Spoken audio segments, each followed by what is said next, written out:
ہے نا.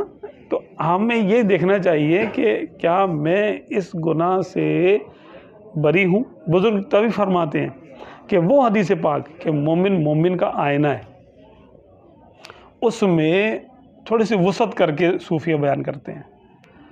وہ کہتے ہیں اس کا معنی یہ بھی ہے کہ وہ عیب جو تمہیں دوسرے میں نظر آ رہا ہے، اصل میں وہ تجھے اپنا عیب وہاں نظر آ رہا ہے.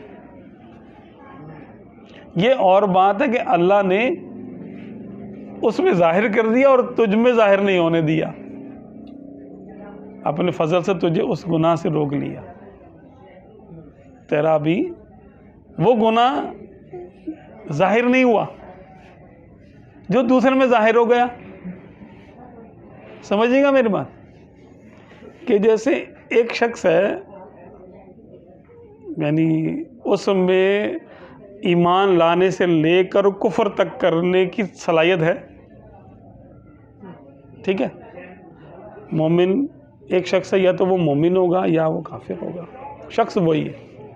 اب ہم نے کسی کافر کو دیکھا، ہم کہہ رہے ہیں وہ کافر ہے اور فلاں کافر ہے، یہ زمتات پیس کی بات کافر ہے. بھائی مومن اور کافر میں فرق کیا ہے؟ توفیق کا فرق ہے نا. آج کا مومن کل کا کافر ہو سکتا ہے، معاذ اللہ معاذ اللہ، اور آج کا کافر کل کا مومن ہو سکتا ہے.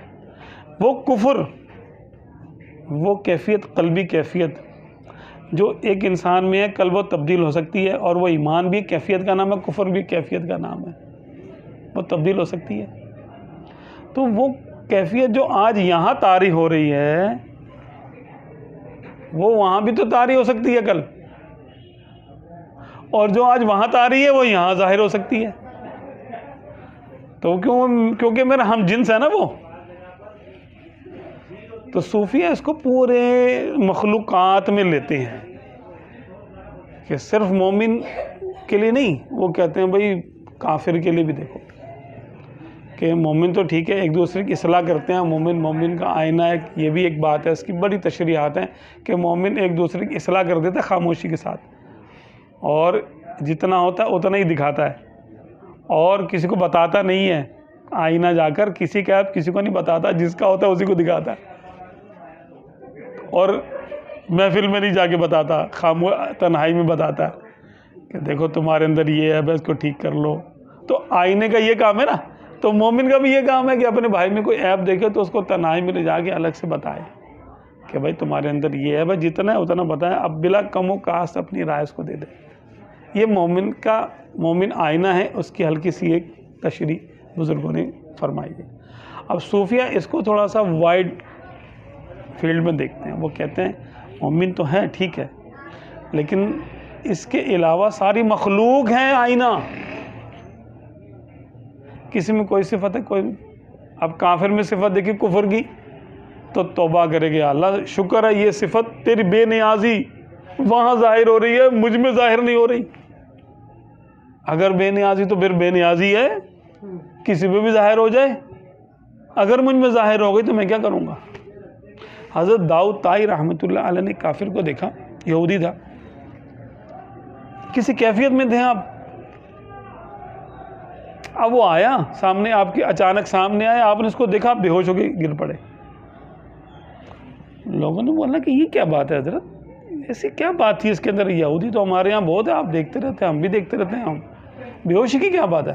فرمایا بس مجھے یہ خیال آیا کہ اللہ تبارک و تعالیٰ نے جو صفت اس پہ ظاہر کی اپنی بے نیازی کی، اس کو اس کے حال پہ چھوڑ دیا تو وہ کافر ہو گیا. اگر بے نیازی کر کے مجھ کو میرے حال پہ چھوڑ دے گا تو میرا کیا بنے گا؟ کہیں میں بھی وہی نہ ہو جاؤں. فرماتے آپ نے تو اپنے رمز میں جو ہے نا بتایا، رمز رمزیہ کلام کیا آپ نے، یعنی اشاروں میں بات کی. فرمایا کہ مجھے خیال آیا کہیں اس کا لباس میرے لباس سے تبدیل نہ کر دیا جائے، اس کا لباس میرے لباس، یعنی اس کو مومن بنا دے، مجھے کافر بنا دے. اسی سے ملتا جلتا واقعہ حضور غوث اعظم رضی اللہ عنہ کا بھی ہے کہ آپ تشریف لے کر جا رہے تھے تو ایک کوئی گناہ گار تھا، شاید نشے میں تھا، شرابی تھا. وہ وہیں تھا. تو آپ رضی اللہ تعالیٰ عنہ اپنے مریدوں کے ساتھ تشریف لے کے جا رہے تھے. تو اس نے کہا کہ شرابی نے دیکھا اور بولا کہ کیا وہ قادر نہیں ہے؟ آپ نے فرمایا کہ بالکل وہ قادر ہے. آپ کا سمجھ لیں رنگ بدل گیا، رنگ، اور یہ نا آپ کی کیفیت میں تبدیلی آ گئی. آپ نے بولا وہ کافی وہ جو ہے نا وہ قادر ہے، بالکل قادر ہے. پھر اس نے کہا کیا وہ قادر نہیں ہے؟ بولا بالکل قادر ہے. پھر اس نے کہا کیا وہ قادر نہیں ہے؟ تو آپ سجدے میں گر گئے. آپ کہنے لگے وہ قادر ہے، وہ قادر ہے، وہ قادر ہے، اور وہ خوب ہی روئے. لوگوں نے اس کو دیکھا، شرابی کو دیکھا، ابھی تو کیا باتیں کر رہا ہے، یہ پتہ کون نہیں ہے، ان کو تو ایسے کر کے بات کر رہا ہے.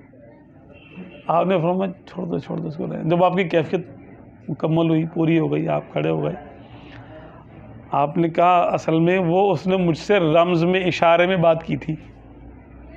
جب اس نے کہا پہلی مرتبہ کہا کہ کیا وہ قادر نہیں ہے، کیونکہ لوگ اس کو دیکھ رہے تھے حقارت سے کہ یہ دیکھو شرابی ہے اور کیسے گندگی میں پڑا ہوا یہاں پر شراب کے نشے میں.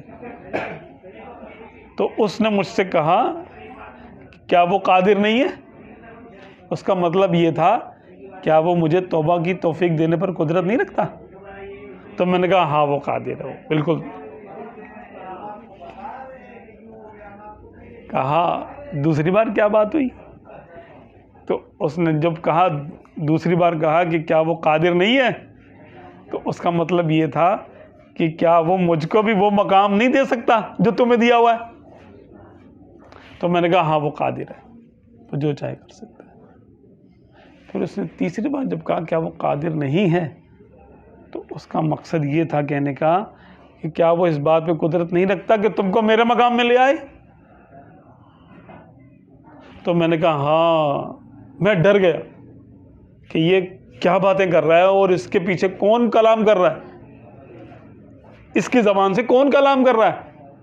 تو میں ڈر گیا. اللہ تبارک و تعالیٰ کی بارگاہ میں سجدہ کیا کہ اللہ بالکل تو قادر ہے، بالکل تو قادر ہے. میرا کوئی کمال نہیں کہ میں غوث اعظم ہوں، یہ تو نے مجھے بنایا ہے، جو مقام دیا مجھے تو نے دیا. میں تو اس قابل نہیں ہوں کہ میں کچھ بنوں یا میں کچھ دعویٰ کروں.